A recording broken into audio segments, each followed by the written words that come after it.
10 number 12 سورۃ توبہ۔ اللہ فرماتے ہیں ان لوگوں کی جو چاہت ہے نا فتنے کی، فساد کی، یہ اب کی نہیں ہے، یہ پرانی، یہ تو شروع سے ہی ایسے کام کرتے آ رہے ہیں۔ اصل میں جس بندے کے اندر نفاق ہوتا ہے، منافقت ہوتی ہے، وہ ایسا آدمی ہوتا ہے کہ ساری زندگی بیچارہ نفاق منافقت ہی کرتا رہتا ہے،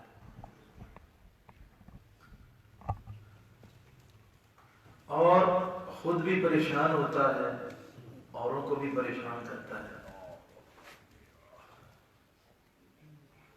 لیکن جو نیک آدمی، مخلص بندہ،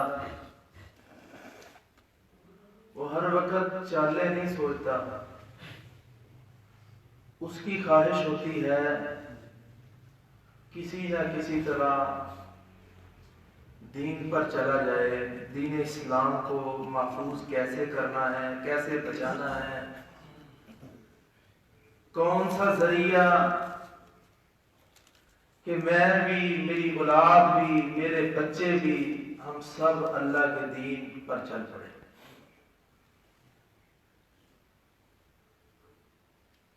بڑی خوشی ہوتی ہے جب کوئی ماں باپ اپنے بچے کو فجر کی نماز پر باپ لے کر آتا ہے،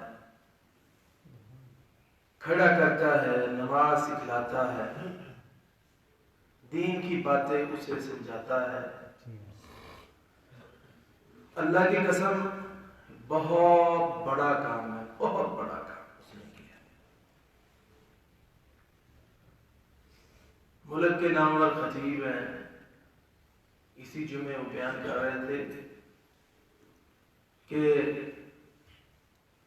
میرے پاس ایک ورقہ کسی بھائی نے مجھے دوران تقریر دیا،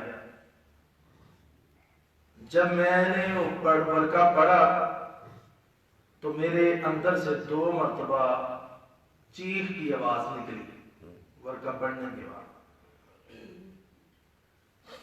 اس ورقے پر لکھا تھا السلام علیکم شیخ محترم، کیا حال ہے؟ اس کے بعد یہ بات لکھی تھی کہ اللہ نے مجھے 2 بیٹے دیے ہیں، میں ان 2 بیٹوں کی ماں ہوں، میرے ان 2 بیٹوں کے لیے دعا کر دیں، اللہ ایک بیٹے کو بیت اللہ کا امام بنا دے اور ایک بیٹے کو مسجد نبی کا امام بنا دے۔ ایسے جب میں نے یہ پڑھا چیخیں نکل گئی، ایسے لوگ دنیا میں بھی ہیں۔ یہ ماں ہے، کتنی اونچی سوچ ہے، بڑی بڑی مائیں ہیں، کسی کی سوچ جناب کہاں تک جاتی ہے، کسی کی کہاں تک جاتی ہے۔ کوئی کہتا ہے کہ میرا بیٹا آرمی میں بھرتی ہو جائے، کوئی کہتا ہے جناب میرا بیٹا ڈاکٹر بن جائے، انجینئر بن جائے۔ یار یہ بھی ماں ہے،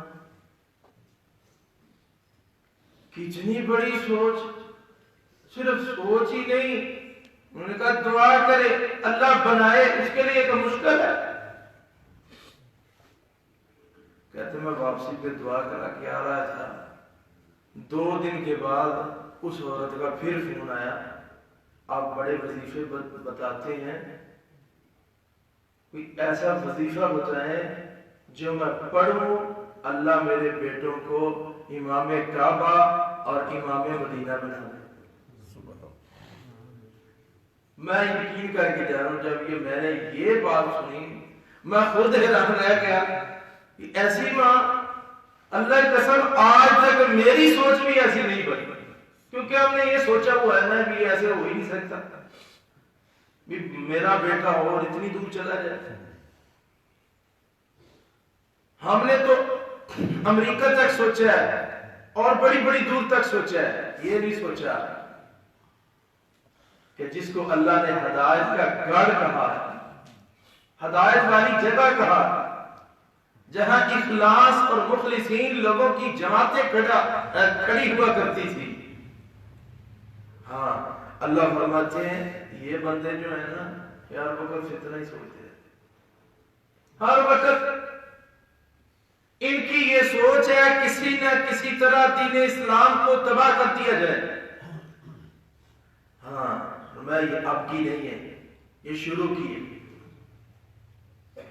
آپ دیکھ لو احد میں تھے آپ، احد سے پہلے بدر میں تھے آپ، اس وقت بھی ان کی چالیں یہی تھی. لیکن ہم نے اپنی رحمت سے تمہیں بدر میں کامیاب و کامران سے نواز دیا.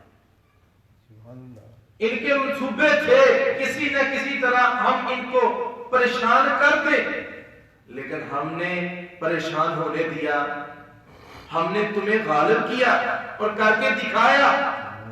مقابلے میں کتنی بڑی جماعت تھی اور یہ کتنے کے تھے، اور ان میں ان کی صفوں میں منافقین کھڑے تھے. فرمایا اس کے بعد احد دیکھ لو. لقد ابتغوا الفتنة من قبل، اس سے پہلے بھی ان کی چالیں ایسی تھی. احد میں دیکھ لو 313 بندے اس بدبخت نے، عبداللہ بن ابی منافق نے این میدان جنگ سے واپس کھینچ لی. وہ تلوار لہرانے والے، ساتھ جانے والے، وہ ادھر سے واپس آ گئے. مجھے یہ بتائیں کہ اتنے بندے جب مسلمانوں کی جماعتوں سے نکلے، جماعت سے نکلے، تو مسلمانوں پر کیا حالت بیتی ہوگی؟ اب کیا بنے گا؟ اب تو یہ لوگ ہمیں کچا چبا جائیں گے. ان کے تو ہم نے بڑے بڑے مارے. اللہ فرماتے ہیں یہ ان کی اپنی چال نہیں ہے. لقد ابتغوا الفتنة من قبل، یہ ان کی پہلے بھی ایسے ہی چالیں تھی، خواہش ایسی تھی، فتنہ ایسے کرتے تھے. اندر سے یہودیوں سے ہمدردیاں، اندر کھاتے یہودیوں سے پیار محبت الفت، ان کی خدمتیں، ان کی غلامیاں، ان کی سوچیں. آج بھی بڑے بڑے مسلمان ہیں، اندر سے جناب کچھ ہیں، اوپر سے کچھ ہیں. وہ اندر سے بڑا پیار کرتے ہیں عیسائیوں سے، جا کے جناب ان کی خوشیوں میں شامل ہوتے ہیں، اوپر سے کچھ ہیں. اللہ فرماتے ہیں کیا چاہتے ہیں؟ یہ فتنہ چاہتے ہیں. انہوں نے یہودیوں سے ہمدردی کی. جتنے بنو نذیر تھے سارے قتل ہونے سے بچا لیے. کنہوں نے؟ منافقین. اور جناب بنو قریظہ کو ابارتے رہے، تم اندر سے حملہ کر دو، یہ جنگ پر جا رہے ہیں تو پیچھے سے حملہ کر دینا ہے. اللہ فرماتے ہیں یہ آپ کی چال ہے. لقد ابتغوا الفتنة من قبل، یہ اس سے پہلے کی چال ہے. اور اس کے بعد پھر اور کیا کیا ہے لوگوں نے؟ جب تبوک کا مارکہ آیا، تبوک کے مارکے میں کیا کہتے ہیں؟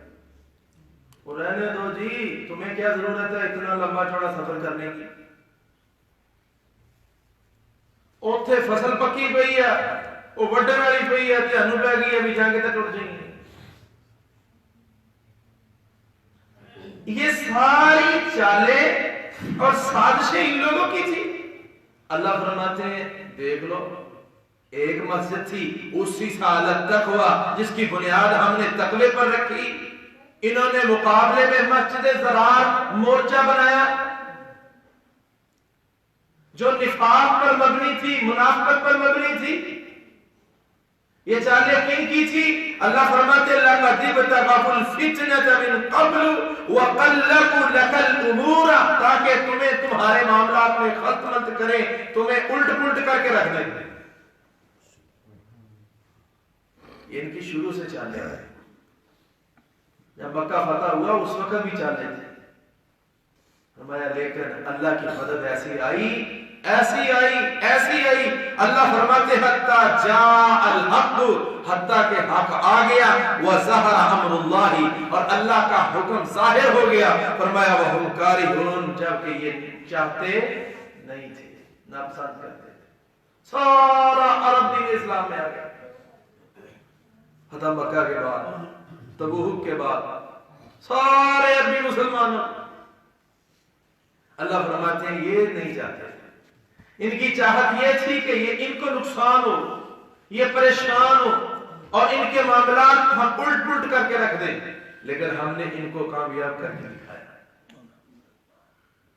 یہ ہے اصل میں مسلمان اور مسلمان کا جناب کرنے والا کام، اور منافقین کی چال سامنے آئی۔